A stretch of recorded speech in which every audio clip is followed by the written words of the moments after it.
सभी छात्रों को गुड मॉर्निंग। कक्षा 10th के इंग्लिश मीडियम और हिंदी मीडियम के सभी छात्रों का इस संस्कृत की ऑनलाइन कक्षा में एक बार फिर से स्वागत है। बच्चों, अपन ने चौथा पाठ है थोड़ा पढ़ लिया था, 3 भाग उसके पढ़ लिए थे।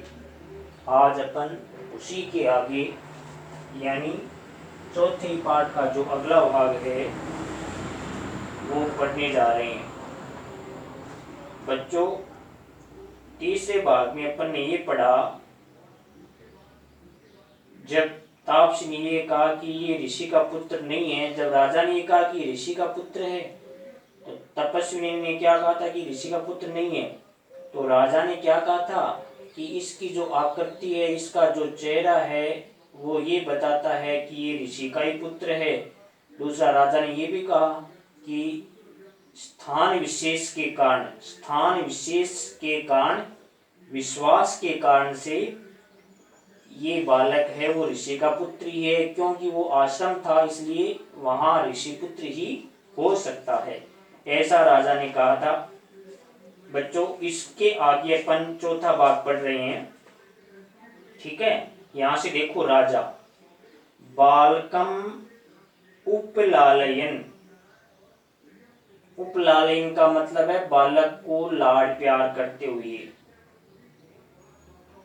क्या कहा? बालकम उपलालयन, बालक को प्यार करते हुए कहा कि न चेत मुनि कुमारो अयम अथय को अस्य विपदेश है। राजा ने कहा कि अगर ये बच्चा जो है ये ऋषि कुमार नहीं है, ऋषि का पुत्र नहीं है, तो अथ को अस्य विपदेश है। अथ का मतलब होता है इसके बाद, और इसमें एक विपदेश शब्द आया है, विपदेश है। विपदेश का मतलब क्या होता है? वंश या कुल, ठीक है। जब राजा ने कहा बच्चे को लाड प्यार करते हुए कि ये ऋषि कुमार नहीं है या मुनि का पुत्र नहीं है, तो इसका वंश क्या है, यानी ये कौन से कुल का है। तो तपस्वी ने क्या बताया कि पुरु वंश है, यानी इसका वंश पुरु है। बालक का वंश क्या बताया तपस्वी ने? पुरु वंश बताया बच्चों, ठीक है। फिर राजा ने आगे लिखा है आत्मगतम। आत्मगतम का मतलब मन में क्या सोचा। कथम एक अन्वयो मम, कथम एक अन्वयो मम, कथम मानी कैसे, एक अन्वयो मम, इसका और मेरा, मम यानी मेरा, इसका और मेरा एक ही वंश कैसे है। क्यों? क्योंकि राजा पुरु वंश का है, और ये जो तपस्विनी बता रही है कि ये भी पुरु वंश का है, तो राजा को ये लगा कि इसका और मेरा दोनों का एक ही वंश या कुल कैसे है। कथम में एकान्वयो मम, मेरा और इसका एक ही वंश कैसे है। फिर वो बोला, राजा क्या बोला? प्रकाशम का मतलब सामने कहा राजा ने, न पुनरात्मगत्या मानुषाणाम एष विषय है। क्या कहा? राजा को ये लगा कि ऐसा बोलना उचित नहीं है, तो उन्होंने क्या कहा है मन में? पहले तो ये मन में सोच लिया कि इसका और मेरा एक ही वंश कैसे है। फिर राजा ने बोलना चाहा, क्या? प्रकट में, प्रकाशम का क्या मतलब है? कहा, सामने कहा। किंतु ये स्थान जो है, किंतु ये जो स्थान है, यानी ये स्थान कौन सा? आश्रम। ये जो स्थान है वो अच्छे मनुष्यों को अपनी शक्ति से प्राप्त नहीं हो सकता। पुनरात्मगत्या मानुषाणाम ऐसे विषय है, यानी ऐसा स्थान है वो मनुष्यों को अपनी शक्ति से प्राप्त नहीं हो सकता, ठीक है।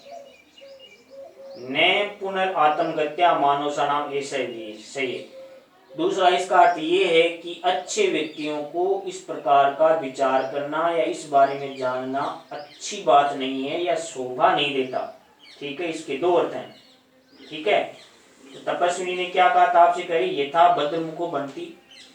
यथा यानी जैसे, यथा का क्या अर्थ है, जैसा या जैसी।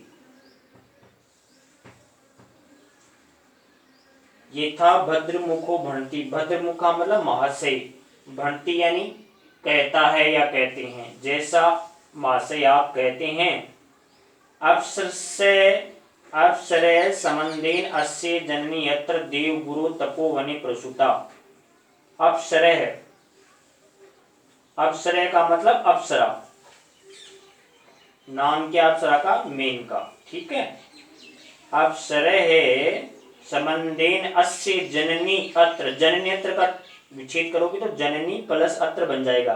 देव गुरु हो तपोवने प्रसूता, प्रसूता यानी जन्म दिया, अर्थात अप्सरा यानी कि मेनका के संबंध से इनकी माता ने इस बच्चे को देव गुरु मारीच के आश्रम में जन्म दिया। इसकी माता ने, जननी यानी माता, इसकी माता ने इस बच्चे को देवगुरु, नाम है मारीच ऋषि का, तो मारीच के आश्रम में इस बच्चे को जन्म दिया। देव गुरु तपोवने प्रसूता, देव गुरु तपोवन में अर्थात मारीच के आश्रम में प्रसूता जन्म दिया। तो राजा ने क्या कहा बच्चों, अपवार्ये। अपवार्य का मतलब वैसे होता है दूर हटना, हट करके। तो राजा ने अपवार्य यानी अपना मुंह मोड़ लिया, अपना मुंह मोड़ करके क्या कहा, अपवार्य मुंह मोड़कर, अपवार्य यानी मुंह मोड़कर, मुंह मोड़कर यानी राजा ने एक तरफ मुंह फेर लिया और मुंह फेर करके मुंह मोड़ करके क्या कहा, हंत। हंत का मतलब खेद है, दुख है। हंत द्वितीयम इदम आशा जननम, द्वितीयम यानी दूसरा, इदम यानी ये है, आशा जननम आशा को पैदा करने वाला। तो राजा ने मुंह मोड़ा और कहा कि ये दूसरा यानी ये बात है वो फिर से दूसरी बार आशा को देने वाली है। कौन सी बात, कि अप्सरा के द्वारा इस बच्चे को इसकी माता ने देवगुरु के आश्रम में जन्म दिया। तो ये बात राजा को दूसरी बार, एक तो वंश वाली बात, एक ही वंश हुआ, दूसरी बात कौन सी, कि तपोवन में इस बच्चे को जन्म दिया गया। तो ये दूसरी जो बात है, द्वितीयम इदम आशा जननम, इस प्रकार से ये दूसरी बात है वो आशा प्रदान करने वाली है। फिर प्रकाश में प्रकट में क्या कहा राजा ने, अतः सा तत्र भौतिकी माँ खेस्य राज से पत्नी, अतः इसके बाद वह जो श्रीमती है या भवती है वो किस नाम के राज ऋषि की पत्नी है, यानी उस ऋषि का क्या नाम है जिसकी वो पत्नी है।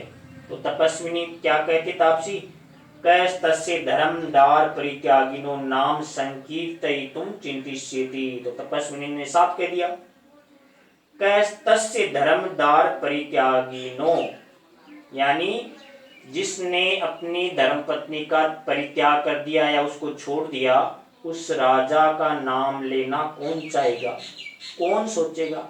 यानी जिसने अपनी धर्मपत्नी को किसी तपोवन में छोड़ दिया है, उसका नाम लेना कौन चाहेगा या कौन सोचेगा, उस राजा का नाम लेना कौन सोचेगा चाहेगा जिसने अपनी पत्नी को इस प्रकार के तपोवन में छोड़ दिया, ऋषि के आश्रम में छोड़ दिया। तो राजा ने क्या कहा, स्वगतम, स्वगतम का मतलब होता है अपने ही मन में, स्वगतम यानी अपने मन में, स्वगतम अपने मन में, यानी राजा ने मन में क्या सोचा, इयम खलु कथा मामेव लक्ष्य करोति। इयम ये है, खलु यानी अवश्य ही, कथा यानी कहानी, माम एव मुझे ही, लक्ष्य करोति लक्ष्य कर रही है, यानी ये कथा तो मुझे ही लक्ष्य कर रही है। क्यों? क्योंकि राजा ने ही ऐसा किया था। पहली बात तो एक वंश मिल गया, पूर्व वंश दोनों का। दूसरा क्या मिला था कि ऋषि आश्रम में उस बच्चे का जन्म हुआ। तीसरा, जिसने अपनी पत्नी का आश्रम में परित्याग कर दिया, छोड़ दिया, तो ये तीसरी बात भी मिल गई। तो राजा को ये लगा, उसने मन में ये सोचा, ये खलु कथा मामेव लक्ष्य करोति, ये कथा तो निश्चित रूप से मेरे को ही लक्ष्य कर रही है, यानी मुझे ही बता रही है। यदि तावदस्य शिशुर मातरम नामतः पृच्छामि अथवा अनार्य परदार व्यवहार है, तब मैं इस बच्चे की माँ का नाम पूछूं या पर स्त्री के बारे में ऐसी चर्चा करना ठीक नहीं। तब राजा ये सोच रहे हैं, तब मैं इस बच्चे की माँ का नाम पूछूं, लेकिन या अथवा का मतलब या अनार्य परदार व्यवहार है। पर मानी दूसरी, दार मानी स्त्री, व्यवहार है यानी पूछना, व्यवहार में लाना। तब मैं इस बच्चे की माँ का नाम पूछूं या पराई स्त्री के बारे में ऐसी बात करना या पूछना उचित नहीं है, ऐसा राजा ने अपने मन में सोचा। अब इतना तो ये प्रसंग हो गया है। अगला जो है, इतने में जो एक सुव्रता नाम की जो सहेली थी, है ना, तपस्विनी की, वो मार्कंडे ऋषि का जो मोर रंगा हुआ था, मिट्टी का बना हुआ, वो लाने गई थी कुटिया में। इतने में ही प्रवेश से मृण मयूर हस्ता, वो प्रवेश करती है, प्रवेश करके और अंदर आती है।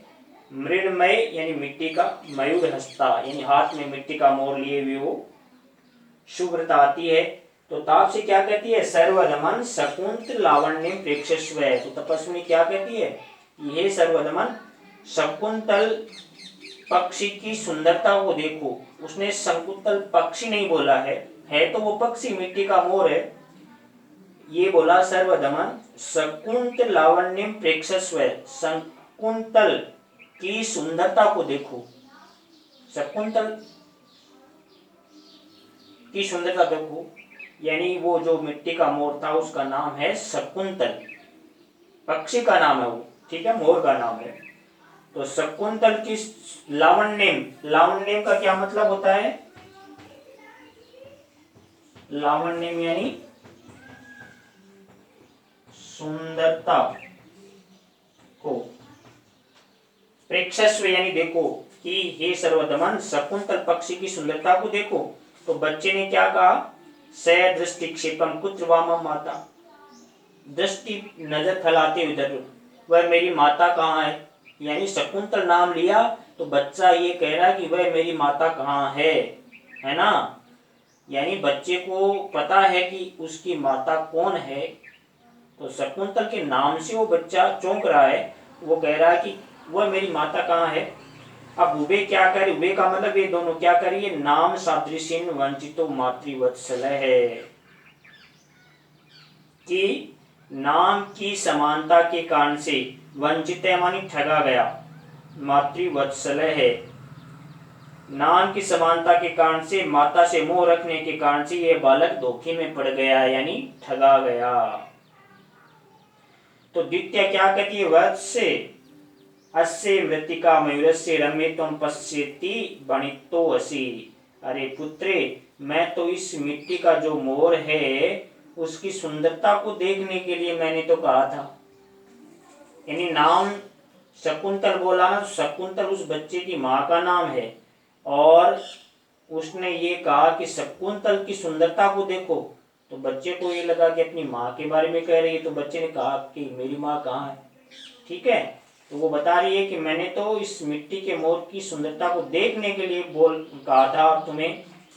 तो राजा ने क्या कहा, आत्मगतम यानी मन में, किम वा शकुंतला इत्यस्य मातुरा, क्या वो शकुंतला नाम की इस बच्चे की माता है। संति पुनर्नाम दे सदृशानी। और भी क्या कह दिया कि फिर से इसकी जो माता का नाम है वो एक समान मिल रहा है। क्या इस बच्चे की माता का नाम शकुंतला है? किंतु नामों में समानता हो सकती है। भाई इसकी माता का नाम शकुंतला होगा और राजा ये सोच रहा है कि मेरी पत्नी का जिसने मैंने ऋषि आश्रम में छोड़ा उसका नाम भी शकुंतला है, तो फिर ये दोनों का नाम शकुंतला हो सकता है, अर्थात नाम की समानता हो सकती है। एक ही नाम के कई लोग या औरतें हो सकते हैं, ठीक है ना। ये कहा कि किम वा शकुंतला इत्यस्य मातुरा, क्या क्या इसकी माता का नाम शकुंतला है?